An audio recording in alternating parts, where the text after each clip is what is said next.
Meus irmãos, vamos abrir a palavra do nosso Deus mais uma vez e retomarmos o estudo que temos feito ao longo destas quartas-feiras sobre o nosso símbolo, reformado, que é o Catecismo de Heidelberg. Nós estamos hoje no domingo 4, lembrando que, como o pastor Alexandre falou outrora, esse foi um material produzido para ser utilizado aos domingos, no dia do Senhor. Todavia, nada impede que a gente possa fazer uso em outras ocasiões, sobretudo dado o seu conteúdo, que é sempre útil. De sorte que nós estamos aqui nesta sequência de estudos, espero que você esteja aprendendo. Quero deixar, antes de ler o texto bíblico, que é Romanos 3,5, vamos começar por ele, que os irmãos acessem esse catecismo e possam ler em casa. Depois eu vou disponibilizar no grupo da igreja um material que o irmão preparou, colocando ao longo da pergunta e da resposta, sobretudo, os textos bíblicos relacionados, facilitando assim a sua leitura. Então você já vai ler a resposta, tendo já o versículo bíblico para fundamentar, o que certamente torna ainda mais cativante a leitura deste catecismo e a sua sessão de pergunta e resposta. Bom, nós vamos, como eu disse, lermos inicialmente o texto de Romanos, capítulo 3, verso número 5. Lembrar aos irmãos que nós estamos ainda na sessão que fala acerca da nossa comum condição pós-queda. Então, nós estamos analisando, à luz dessas perguntas, como que é o estado do homem hoje, depois da queda, de tal sorte que, inicialmente, o nosso firme fundamento, que é Cristo, foi apresentado, fundamento na vida e na morte. Depois foi mostrado como é que a gente toma ciência da nossa condição através da palavra de Deus, que é esta máquina que nos escrutina, em todos os sentidos falando. E agora, então, diante desta fala da palavra do Senhor e do próprio Deus acerca da nossa condição, a gente está aprofundando isto para vermos os desdobramentos neste sentido, tá bom? Então vamos começar aí com Romanos, capítulo de número 3, verso de número 5. Antes de lermos, vamos pedir a Deus mais uma vez a sua graça sobre nós. Ó Deus maravilhoso, tomaremos a tua palavra para estudarmos esta doutrina e de já rogamos, ó Deus, a poderosa ação do Senhor em nós, nos iluminando, que o teu Santo Espírito desvende os nossos olhos e nós possamos contemplar as maravilhas da tua lei e sejamos, ó Deus, santificados, lavados pelo Senhor e transformados de glória em glória à semelhança do Senhor Jesus Cristo. Ajuda-me, ó Deus, para falar deste assunto com fidelidade, como o Senhor requer dos teus despenseiros. Assim oramos em Cristo, com gratidão e perdão dos nossos pecados. Amém, amém. Diz assim a palavra do Senhor, Romanos 3,5. Mas, se a nossa injustiça traz a lume a justiça de Deus, que diremos? Porventura será Deus injusto por aplicar a sua ira? Falo como homem. Amém. Meus irmãos, eu creio que na leitura da Escritura Sagrada, particularmente deste livro, nesta epístola, escrita pelo apóstolo Paulo aos crentes em Roma, você já deve ter se deparado com porções dela que são, no mínimo, intrigantes, porque nos confrontam de modo assim muito frontal, muito direto, não nos deixando muitas possibilidades de apresentar uma solução humana que possa de alguma forma contrariar o que Deus deixou tão claro em sua palavra. Me refiro a isso, como por exemplo, ao que temos em Romanos capítulo 6, quando após a falar sobre a questão da graça de Deus na vida dos pecadores, poderia passar aquela impressão de que o homem poderia viver então deliberadamente em pecado, mas o apóstolo Paulo, iniciando este capítulo, no verso número 6, verso 1 do capítulo 6, diz: que diremos, pois? Permaneceremos no pecado para que seja a graça mais abundante? Ele diz: não, de modo nenhum. Como viveremos no pecado nós que para ele já morremos?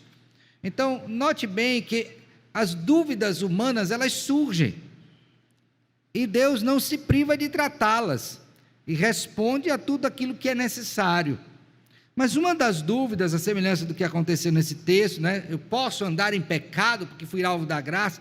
E a resposta clara é não, você não pode, né? É a seguinte: será que Deus não é injusto conosco ao nos tratar em face do nosso pecado? Será que eu posso olhar para Deus, poderia olhar para Deus e acusá-lo de injustiça? Sendo Ele soberano, por que permitiu que tais coisas acontecessem? E a Bíblia não se priva de falar disso. Pelo contrário, ela nos mostra com muita clareza aquilo que devemos crer e saber acerca de Deus, inclusive para sanar as nossas dúvidas, como estas e outras. Nesse texto que nós acabamos de ler, de Romanos capítulo 3, verso 5, vemos o apóstolo Paulo falando, depois de afirmar a nossa comum condição decaída, que não havia da parte de Deus, e nem há, e nem haverá, nenhum tipo de injustiça. Mas como disse, ele não se priva de falar disso. E o texto diz assim: mas se a nossa injustiça traz a lume a justiça de Deus, ou seja, se aquilo que eu fiz de errado manifesta então a justiça de Deus, aí ele diz: que diremos? Então, quando o Senhor age com a sua justiça, retribuindo a cada um conforme as suas obras, Ele não está sendo injusto. Por quê? Porque a nossa injustiça, a nossa prática do pecado, a nossa conduta pecaminosa, exige do Senhor, exige entre aspas, uma atitude, e a sua atitude é exatamente de justiça, retribuindo a cada um conforme as suas obras.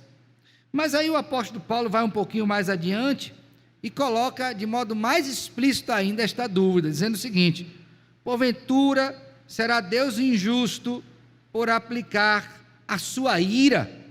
Então, quando Deus se ira contra o homem, Ele está sendo injusto? E aí você tem que ler esse texto aqui à luz do contexto de Romanos 1, a partir do verso 18. A ira de Deus se manifesta do céu contra toda criatura. Então, note bem que o que tem aqui como pano de fundo o apóstolo Paulo é exatamente o contexto de queda, onde o homem, segundo o mesmo apóstolo, é o quê? Indesculpável. Então, na mente do apóstolo Paulo, e para nós também, nós temos um Deus que é justo, que retribui a cada um conforme as suas obras, que manifesta a sua ira, e isso não faz um Deus menor ou um Deus injusto, mas um Deus santo, que não pode habitar com o pecado. Diante disso, irmãos, nós temos hoje no domingo 4, né, na nossa sequência de meditação, 3 perguntas que vão versar sobre esta questão. As perguntas de número 9, 10 e 11 do domingo 4. Na pergunta de número 9, nós vamos tratar acerca do seguinte: Deus sempre age com justiça, portanto, não há injustiça da parte de Deus. Então, lembre bem, Deus o quê? Sempre age com o quê? Justiça. E não há qualquer injustiça da parte de Deus. A pergunta é a seguinte: então, Deus exige do homem sua lei, o que este não pode cumprir? Isto não é injusto? Quando Deus requer de nós que nós andemos em santidade, sabendo que nós em nós mesmos não temos condições de andar, Deus está sendo injusto ao fazer isso? Aí a resposta é a seguinte: não, pois Deus criou o homem de tal maneira que este pudesse cumprir a lei.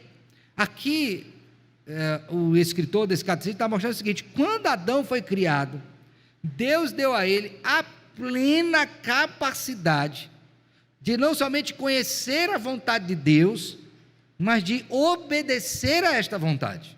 Por favor, abra sua Bíblia em Gênesis, capítulo de número 2.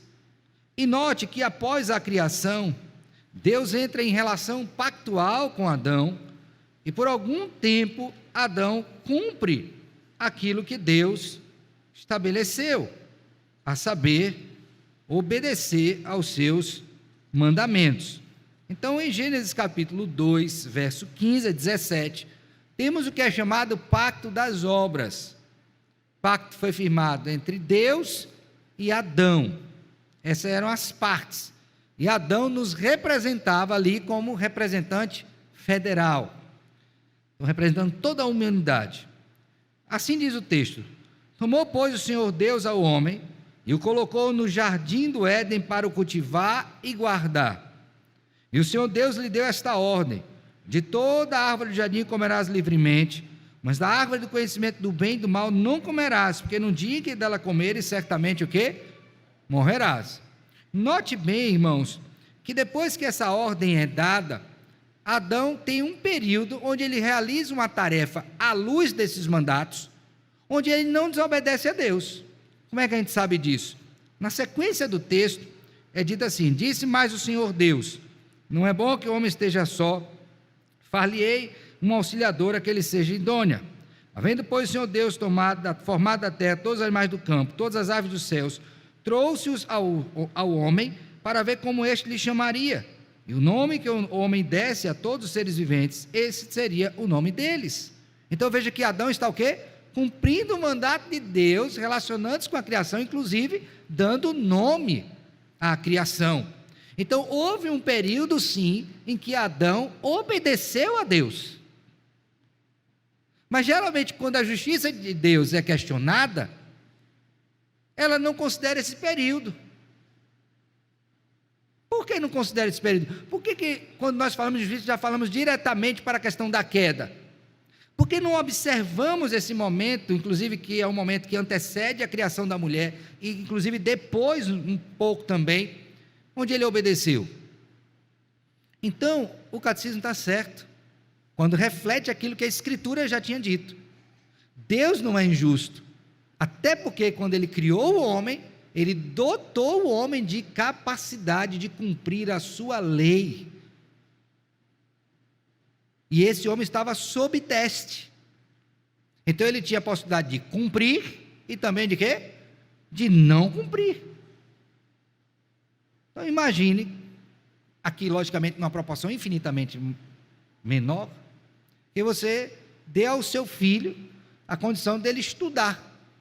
Só, meu filho, está aqui a mesa, a melhor cadeira, a iluminação, os lápis, os materiais, os livros. Papai vai deixar você aqui, você já sabe estudar, já sabe ler, você já aprendeu, para você estudar. Então vou ali e volto, daqui a 1 hora eu quero ver você estudando. Você deu toda a condição para ele. Aí quando você volta, ele não está estudando, está no videogame. Então ele foi posto nessa condição de possibilidade de cumprir, mas não o fez. Neste exemplo que dou, devemos acrescer o fato de que, no caso desta criança, cujo pai dá esta condição, ela já está no sentido após a queda. Agora a sua inclinação é para o mal naturalmente, mas ainda assim nós requeremos que ela pratique o que foi ordenado, tanto é que quando ela não faz, nós disciplinamos. Já pensou se seu filho olhasse para você e dissesse nessa condição: ô pai, o senhor está sendo injusto comigo? Uma das coisas que o pai diria é: mas eu te dei todas as condições para que você pudesse o quê? Obedecer. Agora imagine isso lá em Adão, quando nem pecado havia antes. Então o catecismo coloca isso: Deus criou o homem de tal maneira que este pudesse cumprir a lei. Agora veja o que é dito o seguinte: o homem, porém, sob instigação do diabo, instigar é incitar, encorajar a fazer algo, no caso aqui para o mal, ok?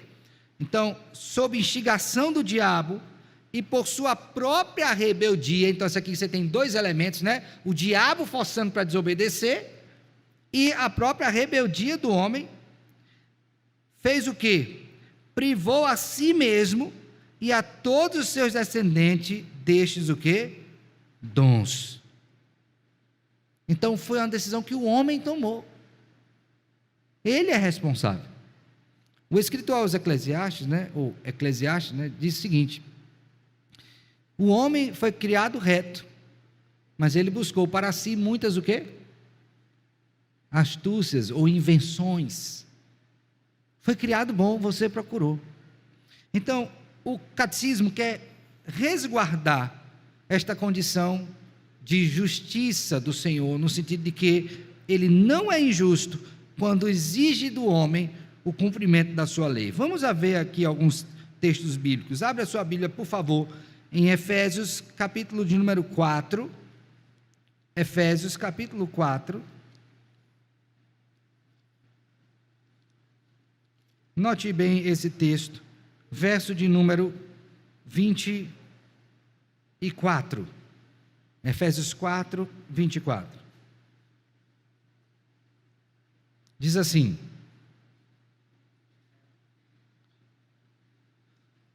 e vos revistais do novo homem, criado segundo Deus, criado como? Em justiça e procedentes da... Aqui tem um aspecto muito importante. Quando Adão foi criado, foi dada a ele essa condição de obediência. Ele não tinha caído ainda. Quando nós fomos recriados a partir do segundo Adão, Deus nos deu agora a condição de obedecê-lo. Qual o diferencial de lá para cá? É que lá, em Gênesis, como nós lemos, o pecado ainda não tinha entrado no homem. Agora entrou. Todavia, a linguagem que o apóstolo Paulo usa de recriado, de criado, o homem foi criado, está mostrando para que aspecto? Que Deus, mais uma vez, dota o homem pela presença regeneradora e santificadora do seu espírito, a fim de que ele possa ouvir a lei do Senhor e cumpri-la. Tanto é que um dos expedientes que nós temos na igreja, para a pureza da igreja, é o quê? A prática da disciplina eclesiástica. Então imagine se não seria injusto o conselho chegar e disciplinar um irmão. Ele poderia dizer: não, mas eu não tenho condições de fazer. Não, tem. Porque uma vez que você professou a sua fé, que você disse que você foi salvo por meio de Cristo Jesus, que o Espírito Santo de Deus habita em você, você foi criado, ou recriado, em retidão e justiça procedentes do quê?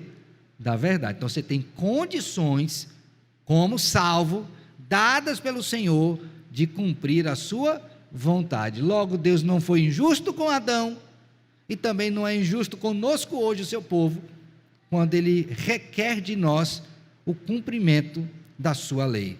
Não para a salvação, logicamente, mas para a santificação. Um outro texto que eu gostaria de ver com os irmãos é 1 Timóteo capítulo 2, por favor, abra sua Bíblia. 1 Timóteo capítulo 2,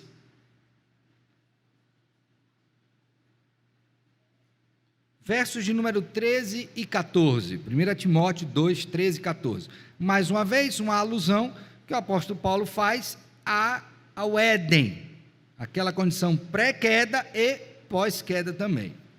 Diz assim, 1 Timóteo 2, 13 e 14.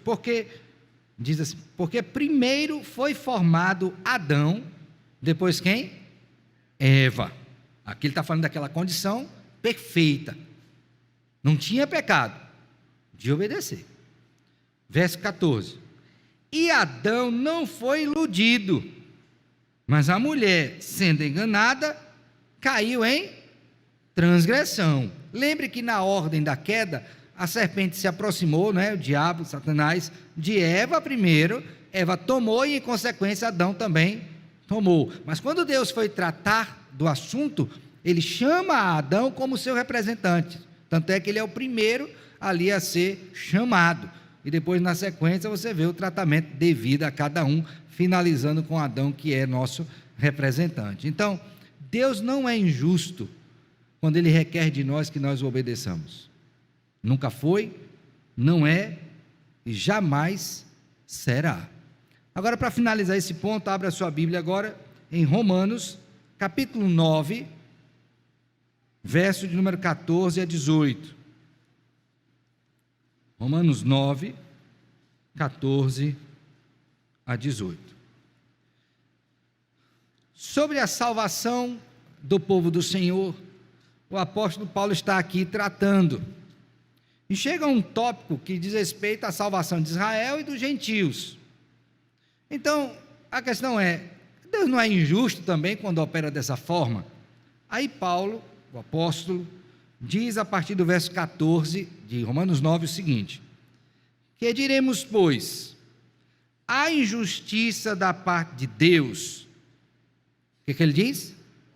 De modo, lembra que eu li agora há pouco essa mesma expressão? De modo nenhum, não tem injustiça. Pois ele diz a Moisés: terei misericórdia de quem me aprover ter misericórdia, e compadecer-me-ei de quem me aprover ter compaixão. Assim, pois, não depende de quem quer ou de quem corre, mas de usar Deus a sua misericórdia. Pois a Escritura diz a Faraó: para isto mesmo te levantei, para mostrar em ti o meu poder e para que o meu nome seja anunciado por toda a terra. Veja, Deus está executando misericórdia para com o seu povo e justiça para com Faraó, porque Deus deu uma ordem para ele. Qual foi a ordem? Deixe ir o meu povo. E o que foi que ele fez? Endureceu o coração. Aí a pergunta é: Deus foi injusto porque Faraó endureceu o coração e não queria deixar o povo sair para servir? Não foi. Então ele teve misericórdia de quem ele quis ter misericórdia na sua soberania e executou a sua justiça com quem ele deveria o quê? Executar a sua justiça. A segunda pergunta desse domingo, que é a pergunta de número 10, coloca agora-nos em um outro ponto. Primeiro, Deus sempre age com justiça e não há injustiça da parte de Deus. Segundo, Deus manifesta a sua justiça contra toda desobediência e rebeldia. Isso aqui é muito importante pela seguinte razão: você já viu alguém dizer a seguinte frase: não haja com injustiça, ou então, você está sendo injusto? Quando alguém diz isso, é porque na cabeça dele, a compreensão que ele tem é que aquela atitude que ele está vendo não confere com o padrão que é exigido. Então vamos imaginar, quando que alguém poderia disciplinar o seu filho? Se ele o quê? Desobedecesse. Então, se o filho reclamar, o pai pode dizer: não, meu filho, papai está sendo justo, porque você o quê? Desobedeceu. Agora imagine a situação em que o filho não desobedece e o pai bate. Tinha que ser denunciado até, né? Então o filho poderia: meu papai, eu respeito ao senhor, vou me submeter a isso, mas o senhor está sendo o quê? Injusto, porque não fui eu que fiz. Eu não fiz isso que o senhor está dizendo que eu fiz. Então nós temos esse senso. A questão é: em algum momento Deus agiu com injustiça? Não. Por quê? Porque todas as vezes que Deus executou a sua justiça, foi porque alguém quebrou a sua lei. Jamais, em toda a Escritura, e certamente em toda a existência de Deus, que é eterna, não é? Nunca ele agiu de modo injusto. Toda vez que ele executou sua justiça, é porque teve alguma coisa que o baseou a fazer. Portanto, quando Deus disciplina o seu povo, ele está sendo injusto? Nesses dias de carnaval, né? A pergunta, ou o assunto vem à tona, né? Aí sai aquelas escolas com aqueles adereços, com aqueles carros, aquelas coisas, né? Na internet aí aos montes. E uma das coisas que eu vi recorrentemente o povo falando é: depois não reclamem, quando Deus o quê? Castigar. Ouviram isso alguma vez? Aí eu pergunto, até mostraram lá um carro que tinha pego fogo e tal. Vocês conseguem ver que o povo tem um senso de justiça? Para aqueles que estão lá na festa é injusto, porque a gente só está se alegrando. Para nós que aqui estamos é justo, se assim fosse, né? Não estou dizendo que foi, tá? Porque eles estão desobedecendo ao Senhor. Então, quer para aqueles do lado de lá, quer pelos lados de cá, nós sempre esperamos que Deus haja com justiça. Mas para sabermos isso, o que é necessário? Qual é o parâmetro através do qual Deus está agindo? Para retribuir a um e a outro sem ser o quê? Injusto. E qual é o parâmetro? A palavra. Então saiba que com a sua criação, Deus sempre age de acordo com a sua o quê? Palavra. Então quando você for abrir a boca e vai dizer, Deus é injusto, antes de falar isso, olhe na palavra, se tem alguma orientação dele com relação àquilo que aconteceu, aprovando ou reprovando.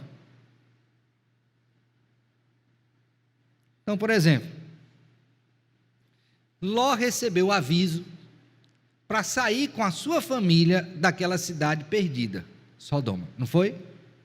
Recebeu o aviso, povo perdido, vai, sai daqui, porque Deus vai trazer o quê? Juízo. Por que Deus ia trazer juízo sobre Sodoma? Porque ele viu que a maldade tinha subido. Tão terrível, né? Uma expressão para dizer que foi grande. Então ele ia julgar. Mas ele disse, vai sair, mas não olhe para trás. Não foi? Ou seja, não tenha saudade, não se apegue a isto. Mas um membro da família de Ló, saindo da cidade, olhou para trás. Quem foi? Não tem o nome dela na Bíblia, só refere-se assim, a mulher de Ló. E ao olhar para trás, virou uma estátua de... É tanto que no Evangelho tem lá, lembrai-vos da mulher. Ló poderia olhar para Deus e dizer, Senhor, transformar minha esposa em estátua de sal. Não é injusto? Mas foi que Deus disse, não olhe. Então, ainda que Ló tenha ficado triste, ele não poderia acusar Deus de justiça. Por quê? Porque Deus estabeleceu um parâmetro para o seu procedimento. Assim conosco hoje, irmãos. Por isso que Ele nos deu a sua palavra como nossa única regra de fé e prática, a fim de que nós possamos aferir não somente o nosso proceder, mas também saber aquilo que Deus quer de nós, para que não estejamos debaixo da sua justa ira, quando pecamos contra Ele. Nesse sentido, irmãos, nos ajuda muito o texto de Romanos 2, por favor. Romanos capítulo 2, 5 a 11. Diz assim, mas segundo a tua dureza e coração impenitente, acumulas contra ti mesmo ira para o dia da ira e da revelação do justo juízo de Deus. Olha, revelação do justo juízo de Deus. Como é que vai ser esse justo juízo? Olha só. Que retribuirá a cada um segundo o seu quê? Procedimento. Agora veja, ó. Vida eterna aos que perseverando em fazer o bem procuram glória, honra e incorruptibilidade, mas ira e indignação aos facciosos que desobedecem à verdade e obedecem à injustiça. Tribulação e angústia virão sobre a alma de qualquer homem que faz o mal, ao judeu primeiro e também ao grego. Glória, porém, e honra, paz a todo aquele que pratica o bem, ao judeu primeiro e também ao grego. Por quê? Porque para com Deus não há acepção de... Ou seja, não importa quem seja, o padrão dele para julgar é o seguinte, fez o certo ou fez o errado? Deus não tem dois pesos e duas o quê? Medidas. Condena isso. Não faz acepção. Não importa quem seja. Fez o certo é certo. Fez o errado é o quê? Errado. Por quê? Porque Ele é um Deus justo. Então nós não podemos achar que Deus é injusto e achar que Ele executa a sua justiça de maneira banal. Porque sempre que Ele julga, é por um padrão santo, dado por Ele, comunicado às suas criaturas. Então sabemos que Deus sempre age com justiça, sabemos que Ele manifesta a sua justiça contra toda desobediência e rebeldia, e temos a terceira coisa importante e final hoje, que falamos tanto de justiça, mas sabemos que o mesmo Deus que age com justiça é também Deus que age com misericórdia. Então o mesmo Deus que é justo, Ele também é misericordioso. Mas pensa numa coisa, Deus não pode ser misericordioso e abrir mão da sua justiça. A questão é, quem vai receber a justiça? Nesse sentido, por favor, veja o que é dito. Mas Deus também não é misericordioso? Resposta: Deus, na verdade, é misericordioso, mas também é justo. Por isso, sua justiça exige que o pecado cometido contra a suprema majestade de Deus seja castigado também com a pena máxima. Quer dizer, com o castigo eterno em corpo e alma. Então, vamos pensar aqui. Nós somos pecadores, verdade? Sim ou não? Amém. Amém, não por ser pecador, mas pelo conhecimento que você tem que é pecador. Como pecador, o que é que eu mereço da parte de Deus? Sua justiça, que é eterna. Então nós estamos condenados a receber a justiça de Deus, a justa justiça, sua justa ira. Mas não recebemos. Recebemos a misericórdia.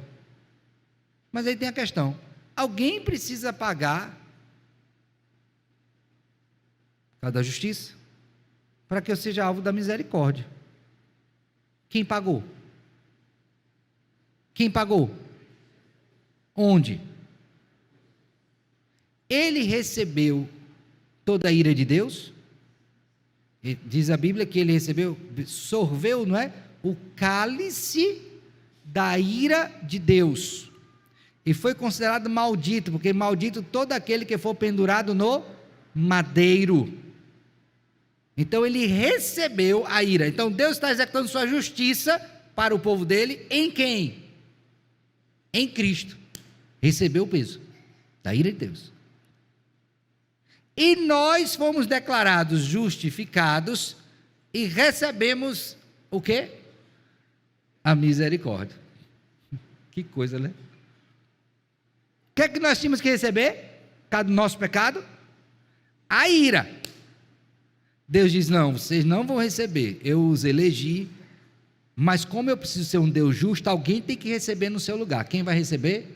Eu vou enviar meu filho vai morrer em seu lugar, sem pecado nenhum, para que a ira que deveria ser para você vai ser sobre ele, a fim de que, tendo ele recebido a manifestação da minha justiça, você possa receber gratuitamente a minha misericórdia. Então nós temos um Deus que ao mesmo tempo ele é justo, perfeitamente justo, mas ele também é o quê? Perfeitamente o quê? Misericordioso. Mas aqui vai uma outra coisa que eu fiquei questionando a mim mesmo quando preparava o estudo. É que é interessante, né, que as pessoas questionam sempre a justiça de Deus. Mas você já viu alguém questionando a misericórdia? Oh Deus, porque o Senhor foi misericordioso comigo? Não queria não. Você já viu alguém dizendo isso?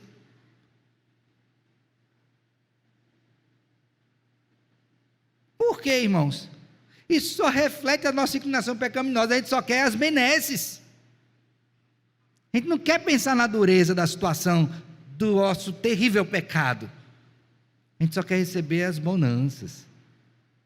Então eu nunca vi ninguém dizendo: Senhor, não quero tua misericórdia não. Mas já ouvi muita gente reclamando da justiça. Quando Deus, então na sua soberania, me retribui conforme as minhas obras. Então nós temos um Deus que sempre age com justiça. Um Deus que, quando manifesta a sua justiça, é sempre através de um parâmetro dado por ele, perfeito, a lei. E um Deus que é justo e é misericordioso, o quê? Ao mesmo tempo. Então vamos pensar nos nossos dias hoje. Hoje aqui no culto, nós confessamos os nossos pecados, não foi? E o que é que cada pecado nosso merecia? Um só: um inferno. Por causa de um, a gente já estava no inferno. Mas você foi para o inferno? Então, todos os dias, quando você ora confessando o seu pecado, você tem a plena convicção de que Deus está sendo justo, porque Ele está te perdoando por causa de Jesus Cristo que sofreu. Então Ele não abriu mão da justiça dele, e está sendo misericordioso quando diz assim: eu te perdoo, meu filho, o pecado. Não é uma bênção isso? Todos os dias, o dia todo. Cada hora que você lembrar de um pecado, você dizer: esse pecado meu era para me botar lá, mas eu não estou lá, eu estou aqui, com a certeza de que estarei lá. E por que isso aconteceu? Porque Deus, que é justo, deu o seu Filho e me concedeu misericórdia, para que eu não fosse consumido. Então, irmãos, há injustiça da parte de Deus? De modo nenhum, pois Ele operou com justiça, mas também opera com misericórdia, pois jamais Ele cobrou de alguém algo que a pessoa não pudesse dar. Nos habilitou a isto, e agora Ele quer que nós vivamos em santidade de vida, todos os dias, não questionando o seu ser perfeito, mas adorando pelo que Ele é, um Deus justo e igualmente o quê? Misericordioso. Pense nisso, meu irmão, pense profundamente. Em meio a tantas mazelas desse mundo, todos os dias Deus lhe assiste com a misericórdia dele. Você dorme, você peca até dormindo, mas você acorda porque Deus renovou as suas o quê? Misericórdias. Sabia disso? Você peca até dormindo, mas de manhã cedo você abre os olhos. Amanhã você faz essa experiência, tá? Quando você abrir os olhos de manhã, tomar consciência de que acordou, você pega assim e sinta: estou aqui mesmo? Estou sentindo alguma labareda? Aqui eu estou fazendo uma alusão ao inferno, né? Me queima. Não, você está vivinho. Por quê? Porque o Deus justo lembrou que deu o Filho dele para te dar misericórdia. Ele continua justo, continua misericordioso, e assim será eternamente. Que Deus tenha misericórdia de nós, irmãos, nos ajude, para que, consciente dessas verdades, nós possamos anunciar e proclamar as virtudes daquele que nos chamou das trevas para a sua maravilhosa luz. Há um Deus que é justo, há um Deus que é misericordioso. Que Ele te guarde hoje e sempre. Amém.